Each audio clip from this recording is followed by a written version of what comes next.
আসসালামু আলাইকুম সবাইকে, আমার চ্যানেলে সবাইকে স্বাগতম জানাচ্ছি। আপনারা সবাই কেমন আছেন? কমেন্ট করে অবশ্যই আমাকে জানাবেন আপনারা কেমন আছেন, কার কী অবস্থা। আর আমি আপনাদের সাথে আজকে আবার একটি ব্লগ শেয়ার করছি। তো বেশ কিছুদিন আগে আমি মাওয়া গিয়েছিলাম। তো আমি বাই ট্রেন গিয়েছি, অর্থাৎ ট্রেনে করে গিয়েছি। তো আমি যে কমলাপুর থেকে ট্রেনে টিকিট কেটেছিলাম, তো অনলাইন টিকিট কেটেছিলাম মধুমতি এক্সপ্রেস। তো এটা হচ্ছে রাজশাহীর ট্রেন। তো আমরা এইখান থেকে হচ্ছে গিয়ে ট্রেনে উঠে মাওয়া নেমে যাব, মাওয়া স্টেশনে। তো আমাদের 3টার গাড়ি ছিল, 3টার আগেই আমরা স্টেশনে এসে পড়েছিলাম এবং স্টেশনে এসে আমরা তারপর আমাদের টিকিট নিয়ে আমরা আমাদের সিটে বসেছি এবং ট্রেন প্রায় আধা ঘন্টা লেট ছিল। তো তারপর আমাদের ট্রেন ছাড়লো। এই যে আমি একটু মেকআপ করেছি, হালকা পাতলা একটা মেকআপ, সানস্ক্রিন দিয়েছি, কম্প্যাক্ট পাউডার, এছাড়া আর কিছু না। তো তারপর আমাদের ট্রেন ছাড়লো। তো আমরা যখন ট্রেন ছেড়েছে তখন ওয়েদারটা বেশ রোদ ছিল, অর্থাৎ তখন প্রায় বিকাল গড়িয়ে পড়ছে, ভালো মতো বিকাল হয়েও সারেনি, 3টার কাছাকাছি। তো এরপর আমরা ঢাকা ছেড়ে কিছু দূর যেতেই তুমুল বৃষ্টি শুরু হয়ে গেল। একদম বৃষ্টিতে দেখতে পারতেছেন কীরকম অবস্থা।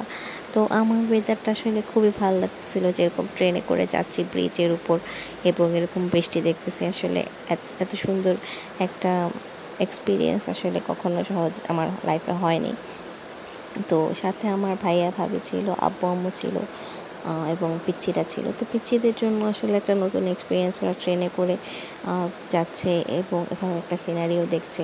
আসলে ঢাকা থেকে এরকম দূরের জার্নি বাচ্চাদের জন্য অনেক উপকার এবং অনেক প্রয়োজন। আসলে তাদের যে যান্ত্রিক যে কোলাহল আছে, সে কোলাহলটা ছেড়ে একটু দূরে, শহর থেকে দূরে, কারণ শহরে সব সময় দেখা যায় গাড়ি ঘোড়ার শব্দ, কালো ধোঁয়া ইত্যাদি ইত্যাদি সবসময় লেগেই থাকে। তো এই যে আবার কিছু দূর যাওয়ার পরে আকাশ একদম পরিষ্কার। তো আস্তে আস্তে হচ্ছে কি আবার রোদ উঠে গেল। তো আমরা হচ্ছে ছিলাম মাওয়া ফেরিঘাট, অর্থাৎ পুরাতন যে ফেরিঘাটটা ছিল সে পুরাতন ফেরিঘাটে। তো এই যে আমরা মাওয়া স্টেশনে নেমে গেলাম। তো স্টেশন থেকে নেমে আমরা বের হয়ে আমরা হচ্ছে গিয়ে একটা অটো নিয়েছিলাম। অটো নিয়ে আমরা আমাদের উদ্দেশ্য ছিল আমরা পুরাতন ফেরিঘাট যাব। তো আমাদের বলার একটু ভুল থাকায় আমাদেরকে যে অটো ড্রাইভার সে আমাদেরকে নতুন যে ফেরিঘাট সেখানে নিয়ে গিয়েছিল। তো আমরা আসলে ওনাকে বুঝিয়ে বলতে ভুল করেছিলাম যে আমরা আসলে পদ্মা ব্রিজটা দেখতে যাবো, অর্থাৎ ওখান থেকে পদ্মা সেতুটা দেখা যায়। তো ওটা হচ্ছে পুরাতন ফেরিঘাট, সেখান থেকে হচ্ছে গিয়ে দেখা যায়। তো আমাদের বলার ভুলের কারণে উনি আমাদেরকে নতুন নতুন যে ফেরিঘাট করা হয়েছে সেখানে নিয়ে গেছিলো। তো এই যে আমরা অটোতে করে আমার ভাইয়া ভাই পিচ্চি বাচ্চারা মিলে একটু ওদের ভিডিও করলাম। তো তারপরে যে এটা হচ্ছে গিয়ে যে নতুন ফেরিঘাট সেখানে। তো আমরা এখানে এসে কিছু ভিডিও করে আবার চলে গেলাম। তো তারপর এই যে আমরা আবার অটোতে উঠে আমাদের যে পুরাতন ফেরিঘাটটা ছিল সেই পুরাতন ফেরিঘাটে এখানে চলে আসলাম।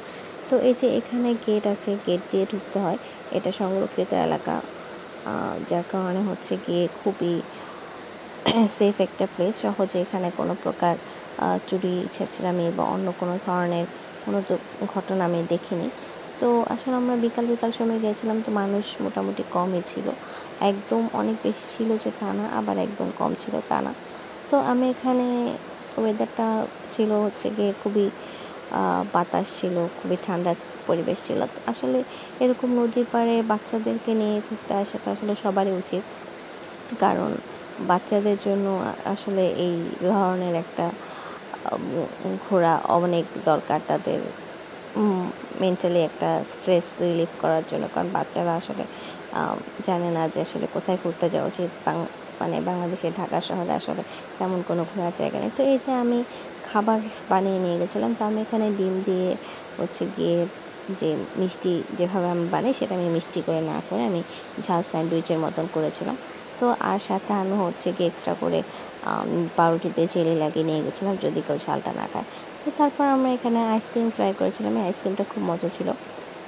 তো এই যে আমরা এখানে বিকাল পর্যন্ত ছিলাম। তো বিকাল গড়িয়ে তারপর হচ্ছে গিয়ে সন্ধ্যা হয়ে আসলো। তো সন্ধ্যার সময় বীচটা দেখতে খুব সুন্দর লাগে, এরকম লাইট দেখা যায়। তো আসলে তারপর হচ্ছে গিয়ে আকাশটাও বেশ মেঘলা হয়ে আসলো।